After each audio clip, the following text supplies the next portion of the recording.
पत्रकार प्रशांत कोरटकर यांचा आक्षेपार्ह ऑडिओ क्लिप व्हायरल झाल्यानंतर संपूर्ण मराठा समाजानं आक्रमक भूमिका घेतली आहे। कोरटकर विरुद्ध आंदोलनाची तयारी करण्यासाठी नागपूरचे राजे मुधोजी भोसले यांच्या निवासस्थानी मराठा समाजाची बैठक झाली आहे। मराठा समाजाच्या या बैठकीत प्रशांत कोरटकर याच्यावर कडक कारवाई करण्याची मागणी करण्यात आली। या मागणीसाठी समाजाचे लोक पोलीस आयुक्तांची भेट घेणार आहेत। कोरटकरवर कारवाई झाली नाही तर मराठा समाजाकडून तीव्र आंदोलन करण्यात येईल असा इशारा या बैठकीनंतर राजे मुधोजी भोसले यांनी दिला आहे।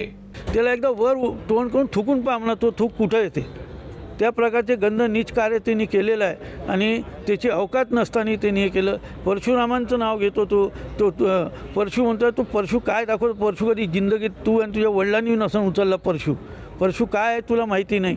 आणि आम्हाला सांगतो परशु आम्ही जेव्हा निघू सर्व घेऊन तेव्हा काय होईल ह्याचा विचार करायला पाहिजे त्यांनी। आणि उद्या आम्ही शासनाला विनंती करणार, परवा आमचा दिवस राहील आणि पूर्ण भारतामध्ये आमचे जे बी आहे कुठं आमचे संबंध आहेत, कुठं आमचे नातेवाईक आहेत, या कुठं शिवप्रेमी जे बी आमचे लागून आहेत त्यांना आवाहन करू। आणि जर पोलिसला तो सापडत नसेल तर आम्ही त्याला शोधून काढू, पण जेव्हा आम्ही शोधू तर आम्ही त्याला ठोकल्याशिवाय पोलिसकडे देणार नाही हे निश्चित आहे। कुठेतरी पोलिसांना मिळत नाही असा तुमचा आरोप आहे, काय तुमचं म्हणणं आहे? तुमची भूमिका काय?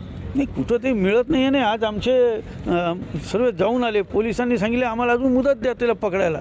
FIR दर्ज नाही केली तर पकडणार कुठून आहे?